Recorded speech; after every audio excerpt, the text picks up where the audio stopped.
Oi pessoal, sejam muito bem-vindos a mais um Empresa na Prática. Eu sou Peter Volkmann e hoje eu quero contar uma coisa para vocês que ninguém me ensinou na faculdade não, e que eu aprendi no dia a dia, trabalhando na empresa e sentindo na pele a dor de uma ação trabalhista.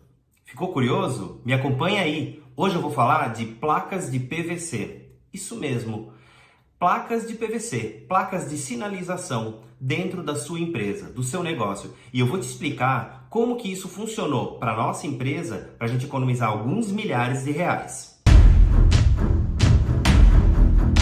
Placas de PVC, normalmente é comum a gente ver nas empresas uma falta de sinalização. Quando eu entrei na nossa empresa, lá em 2007, a gente também não tinha sinalização na empresa. A gestão é uma empresa familiar, a gestão era mais engessada, a minha avó ainda estava comandando a empresa, com todos os méritos que ela tem, mas querendo ou não, a gestão precisava de um up, precisava de uma modernização, precisava de uma pegada diferente.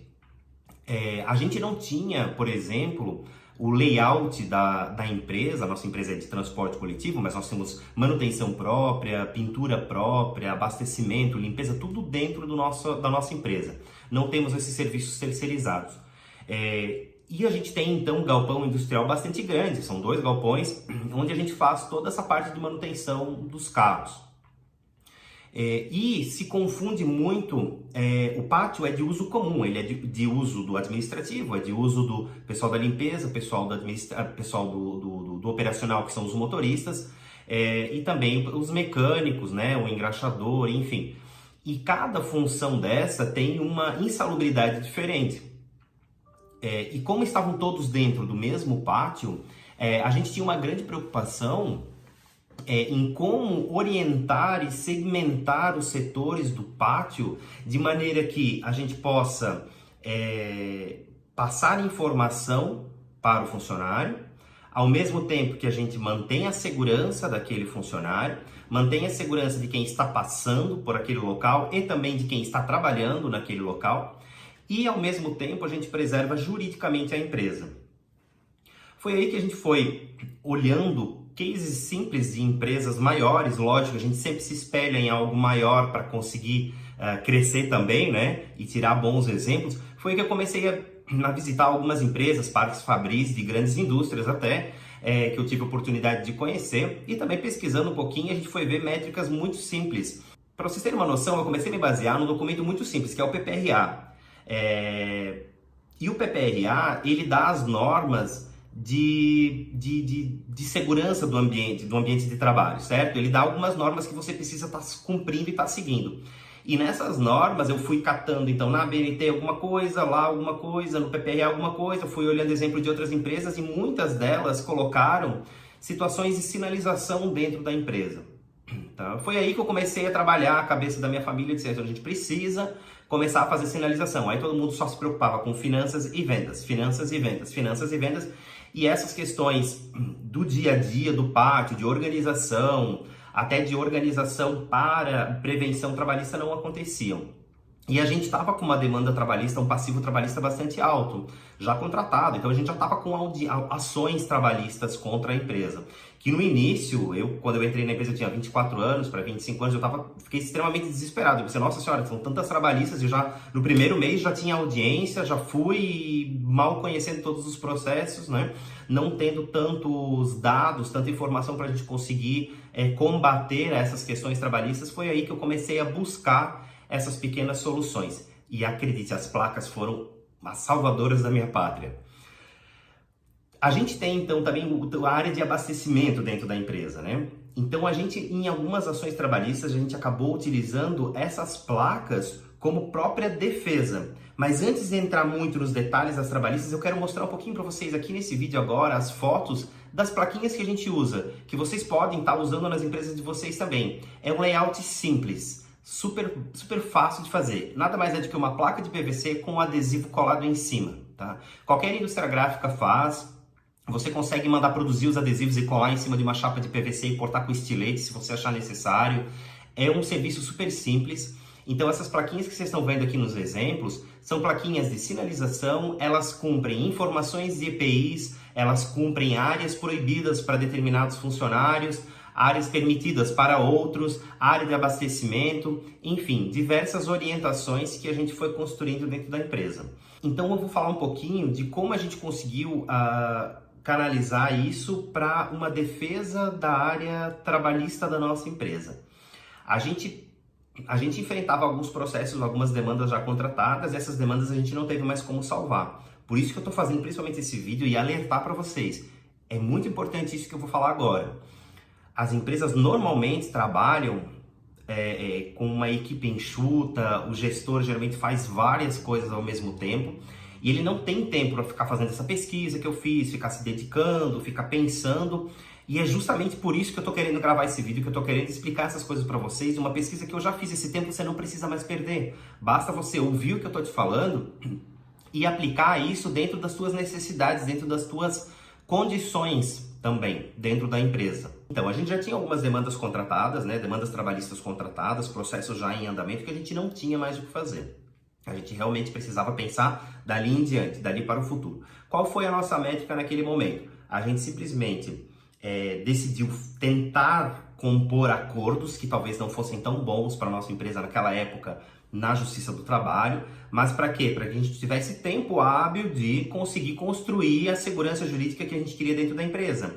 E também, ao mesmo tempo, concluir a implantação do que o PPRA falava, que são os laudos ambientais, né? Então, algumas empresas, alguns anos era PCMSO, outros PPRA, e a gente foi implantando isso de uma maneira bastante lenta e gradativa até, né? Nós não fizemos tudo de uma vez, mas a gente ia fazendo ano a ano, a gente ia fazendo alguns avanços e a gente ia retirando do PPRA aqueles tópicos de pendências, né? Que é o extremamente interessante.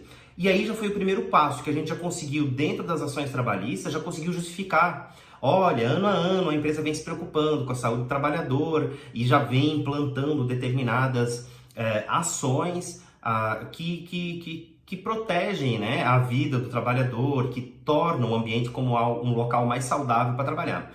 E tudo isso, gente, assim, eu estou falando para vocês do que realmente aconteceu. A gente fez isso querendo cumprir a legislação, evitar uma demanda judicial, evitar gastos desnecessários ou injustos até com uma futura condenação ou possível condenação de algo que nós não éramos responsáveis.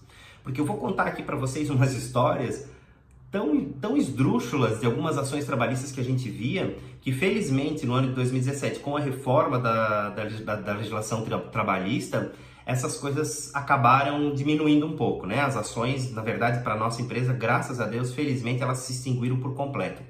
E também eu acho que isso se deve a esse trabalho da sinalização, da orientação que a gente fez.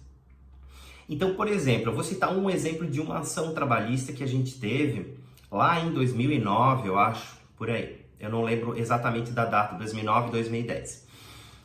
O motorista em questão, ele havia se aposentado e pediu desligamento da empresa. Ele pediu desligamento, a gente pagou um bônus para ele ainda, porque ele era um motorista de 28 anos de casa. Então ele estava 28 anos trabalhando conosco. Ele tinha mais tempo de casa do que eu de vida naquela ocasião.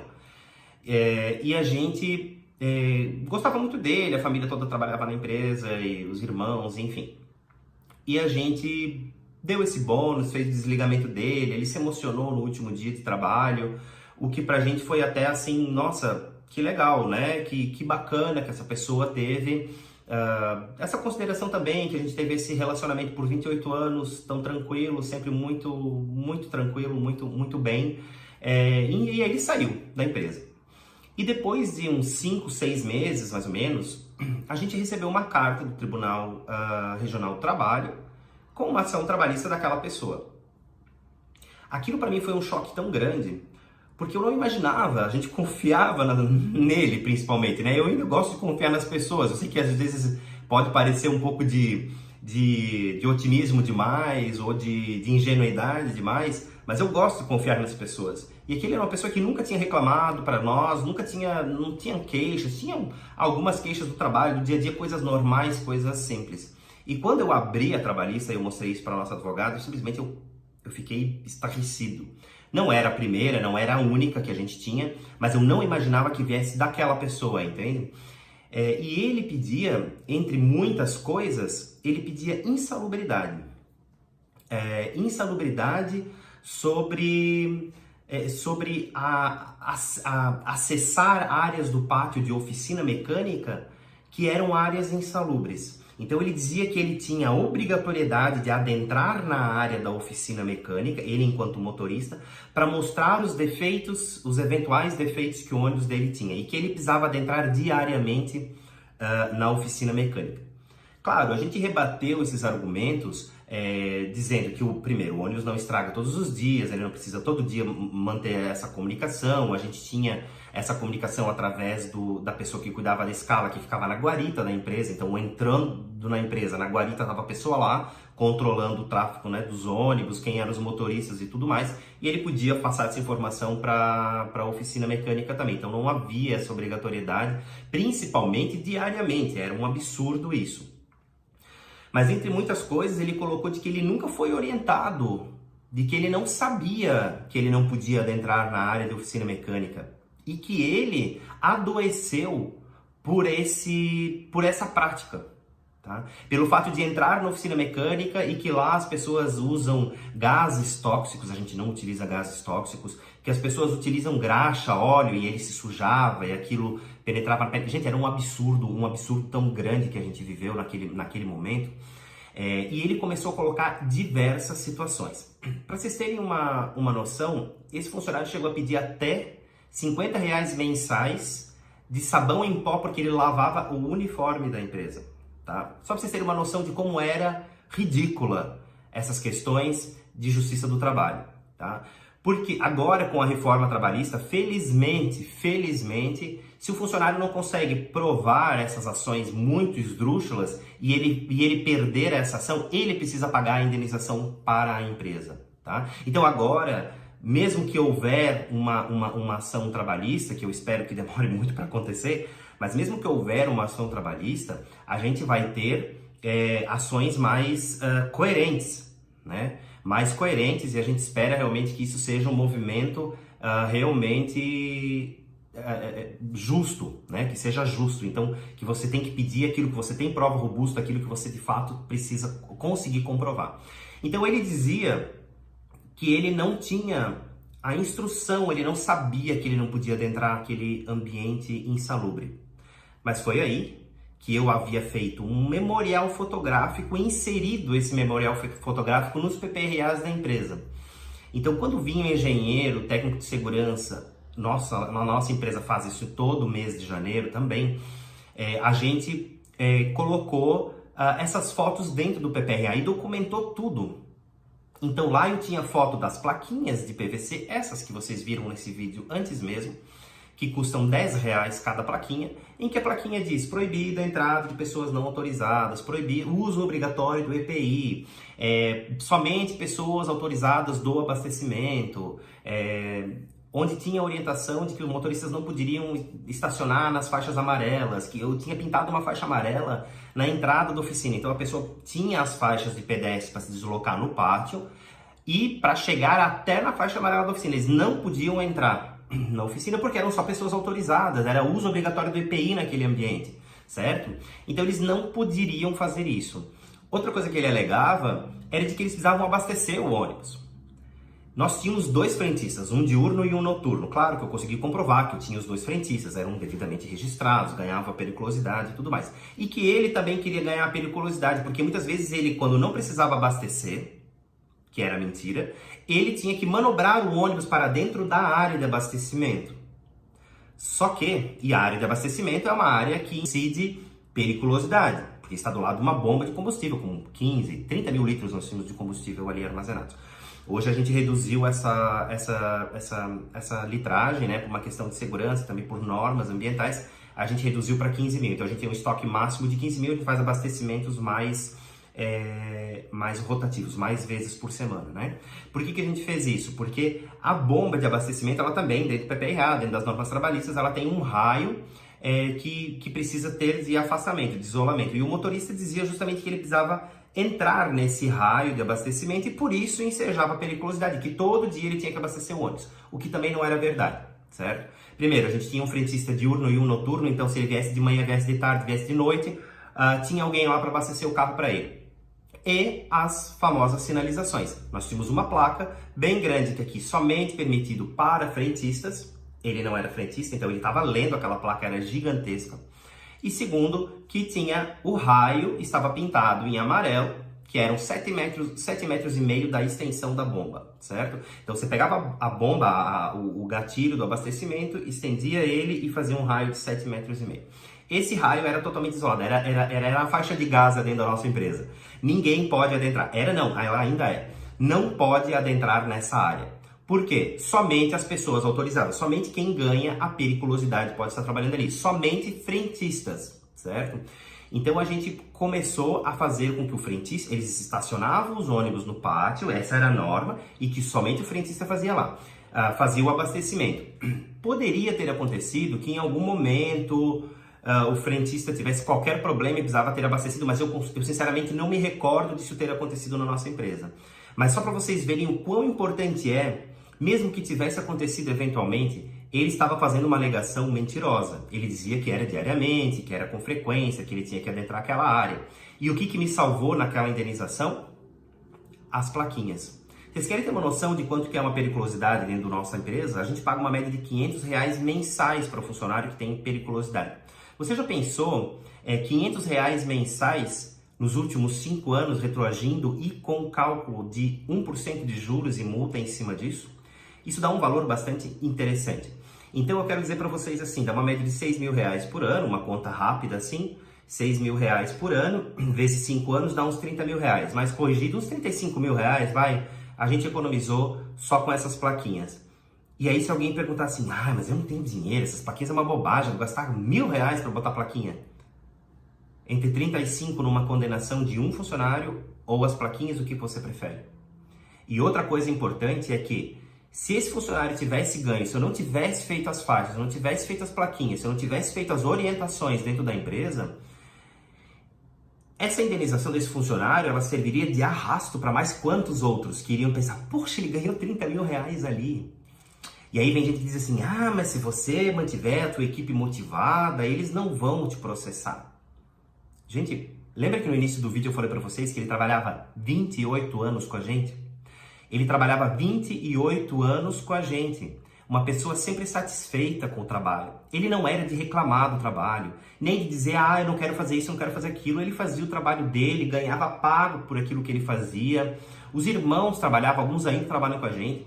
Então eu penso assim, poxa, mas a família toda está ganhando seu pão lá dentro, a família toda está trabalhando lá dentro. Existe um nível de satisfação, porque se a pessoa não está satisfeita, por que cargas d'água ela vai ficar 28 anos num trabalho sendo infeliz? Sendo exposta a um risco, adoecendo? Então reflitam comigo, vocês acham mesmo que a pessoa nunca vai te processar e que você está super garantido?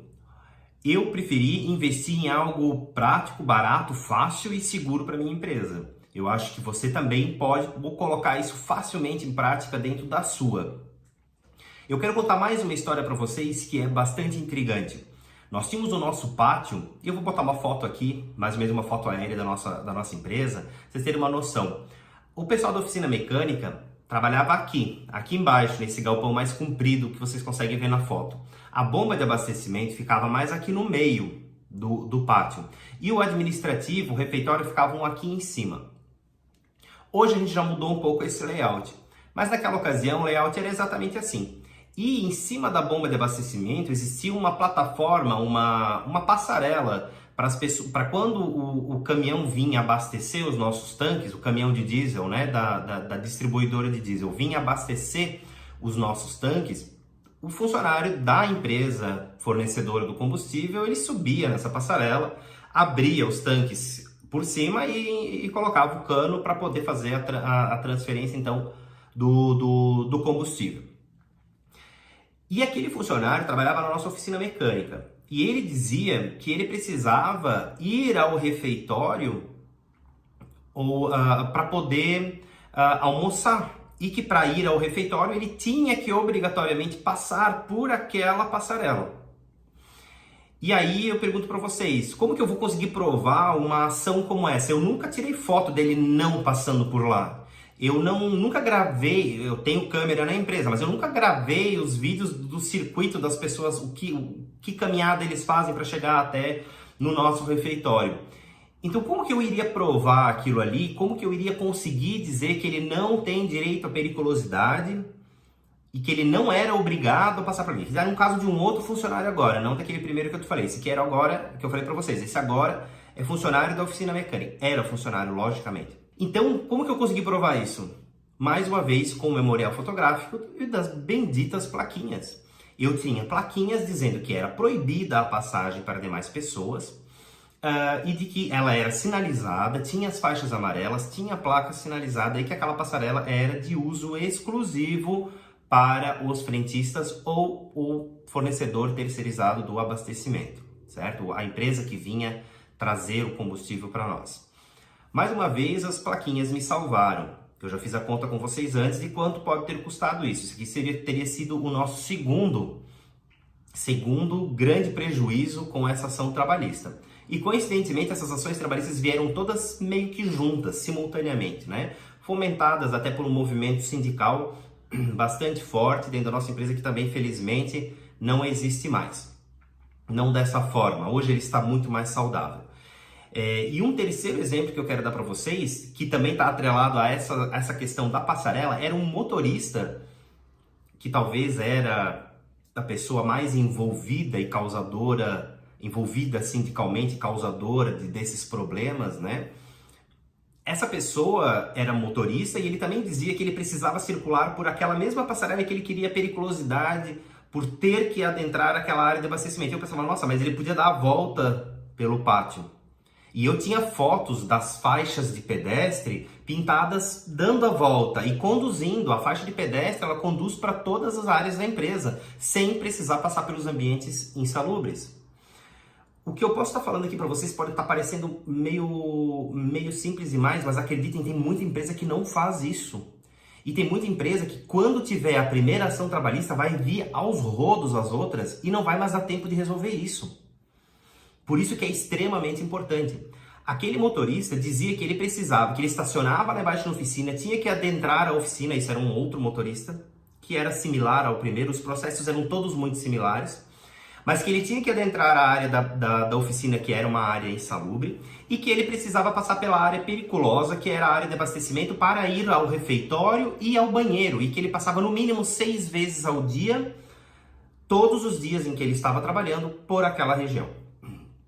E aí, eu fiz essa pergunta, eu me lembro muito bem daquele dia da audiência, e eu disse, mas por que cargas d'água você tinha que passar por ali, se tinha placa dizendo que não era, que era proibido, tinha faixa sinalizando, tinha faixa de pedestre conduzindo pelo outro lado do pátio, e você insistia em passar por lá? E na sentença, foi algo que, não que eu me divirta muito com isso, né? Mas ainda assim a gente tenta ver o lado positivo de tudo, mas na sentença o juiz colocou mesmo, de que o próprio funcionário, ex-funcionário, optou em colocar a sua vida em risco se ele de fato adentrava por aquela região. Mas eu não confio muito nessas decisões, porque geralmente a corda arrebenta no lado mais fraco. E a empresa é sempre o lado mais fraco, porque é o lado que tem financeiramente mais estrutura, certo? Então o que vai acontecer? Eu imaginava que o juiz iria colocar a culpa na empresa, que a empresa precisa orientar os funcionários, porque essa é uma incumbência das empresas também. Então se você tem uma empresa, você é responsável por comunicar, por orientar e por cobrar que eles não passem naquela área. Então eles entenderam que as minhas plaquinhas, gente, e as minhas faixas eram a instrução, a informação e também a cobrança. Eles entenderam que dessa forma tão frequente da comunicação, tá? Porque eu coloquei isso no regimento interno, está no contrato de trabalho, então não é a única comunicação que eu utilizo, né? Mas isso é assunto para um outro vídeo, que eu vou falar sobre regimento interno também, falar sobre essa questão preventiva trabalhista e como que a gente estruturou isso tudo dentro da empresa.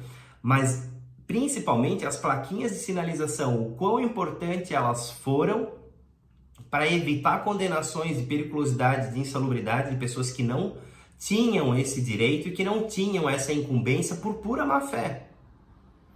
E nós tivemos inclusive um caso em que o funcionário foi condenado por má-fé, mas como ele tem justiça gratuita, direito à justiça gratuita, que infelizmente ainda não enxergo como plenamente justa nem na reforma trabalhista, mas como ele tem direito à justiça gratuita, ele não precisou pagar a indenização para a empresa. Mas eu acho que só quando as pessoas começarem a sentir mesmo o quão vil, o quão baixo é movimentar a justiça, movimentar custos para uma empresa em cima de algo que eles não têm direito, eu acho que só quando isso começar a doer no bolso dessas pessoas, eles vão agir com mais responsabilidade. Enquanto isso não acontecer, você, empresário, vai estar pagando essa conta. Então não adianta a gente ficar trabalhando vendas, finanças, enxuga daqui, arruma dali, vende mais, tenta ampliar, investe em marketing, e você não cuidar para o dinheiro não ir no ralo. Não adianta entrar de balde e sair de rodo, não adianta. Você precisa estancar, primeiramente você precisa fazer uma gestão muito séria, uma análise na sua empresa de onde estão os furos. Não adianta a água entrar e sair em 3, 4, 5 furos. Imagina eu ter um balde botando dentro e 5 rodos tirando. Não dá, não tem condição. Então, por favor, prestem atenção nisso, façam isso, porque isso é extremamente importante para vocês. Eu dedico a salvação da nossa empresa por um momento muito turbulento que a gente enfrentou lá em 2008, 2009, a justamente essas pequenas práticas de colocar plaquinhas dentro da empresa de instrução. Tá? São extremamente simples, extremamente práticas, e eu vou falar um pouquinho para vocês como que eu fiz para chegar nessas placas, nesse layout. Tá? Como eu falei para vocês no início do vídeo, essas placas são extremamente simples. Eu mandei fazer isso numa gráfica, numa empresa de gráfica qualquer, que imprime cartãozinho de visita, que imprime folder para sua empresa, qualquer coisa nesse sentido. E eu pedi para que eles montassem um layout. Eu passei a logo da empresa, eles inseriram o logo, botaram uma faixinha do lado, que é super tranquila também, que eu acho que delimita a placa, traz visibilidade, né? Então são pequenos toques que eu dou para vocês de como fazer isso. As informações que precisam constar na placa, eu tirei dos PPRAs. Então, eu peguei o PPRA, peguei por função, por exemplo, oficina mecânica, o setor, oficina mecânica. Peguei lá o PPRA da oficina mecânica e peguei, quais são os EPIs obrigatórios que cada um tem que usar. Alguns EPIs não são, algumas funções precisam e outras não, e eles trabalham basicamente no mesmo ambiente com ferramentas distintas. Mas para isso eu tenho o contrato de trabalho dizendo o que o fulano precisa usar, o que o beltrano precisa usar, o que o ciclano precisa usar. Então, aqui é de uma forma mais genérica, certo? Não se preocupe em dizer assim, mas eu tenho que botar toda a lista e o cara tem que usar um monte de coisa. Não precisa. Mas você coloca algumas informações mais básicas para todo aquele setor. Por exemplo, na parte de operacional, de manutenção mecânica, eu coloquei que é obrigatório passar, por exemplo, creme de proteção, que é uma luva, né? Um creme de luva. Vira uma luva protetora para os mecânicos que precisam usar, porque mexe com a graxa, para a graxa não penetrar muito na pele deles, enfim. Então eles lavam, quando chega ao trabalho, a instrução está dizendo, lave bem as mãos, seque bem as mãos, passe o creme entre os dedos, e a gente fazia treinamentos também para isso, que a gente também documentava. Aqui eu estou falando de uma forma mais genérica, uma plaquinha, 3 itens, lave bem as mãos, seque suas mãos, utilize o creme antes do trabalho. Esse ambiente é obrigatório o uso de EPIs, que é o macacão, no nosso caso o jaleco era obrigatório, a bota de segurança. Então esses itens mais básicos a gente colocava. Outro, proibido adentrar aquela estação funcionários que não sejam desse setor. Então motoristas não poderiam adentrar na área de oficina mecânica. E assim a gente foi conseguindo melhorar todas essas questões trabalhistas até a gente conseguir zerar elas. Claro que a gente tem muito assunto para falar sobre isso, diversas planilhas que a gente fez também de controle sobre isso. E isso foi acontecendo, gente, de uma maneira muito simples, né? Como eu estou falando hoje aqui para vocês, eu estou dedicando um vídeo inteiro para explicar para vocês e dando cases do que realmente aconteceu e de como isso realmente funcionou dentro da nossa empresa com uma atitude muito simples, com uma ação muito simples, extremamente barata, extremamente fácil da gente conseguir aplicar. Falei para vocês da onde vocês podem buscar as informações sobre o que colocar nessas placas, que é o PPRA. Olhe o PPRA da sua empresa. Muitas empresas fazem o PPRA porque precisa cumprir por uma legislação trabalhista, por uma eventual fiscalização do Ministério do Trabalho, mas não estão nem aí na implantação disso e nas implicações que isso tem caso você não implante isso na sua empresa. Tá? Então é extremamente importante que você, gestor, se você não tem tempo para fazer, mas que você pegue esse PPRA, dá uma folhada nele, dá uma olhada e instrua alguém de como fazer isso e de que maneira você consegue estar precavendo a sua empresa, cuidando do seu patrimônio, cuidando do seu negócio, porque aquilo que eu falei, não adianta o dinheiro entrar de balde e sair com vários rodos, tá? Então cuide do seu negócio, cuide da sua empresa. E até um próximo vídeo, a gente vai falar um pouco mais sobre essas questões de prevenção trabalhista. Valeu, pessoal, um abraço!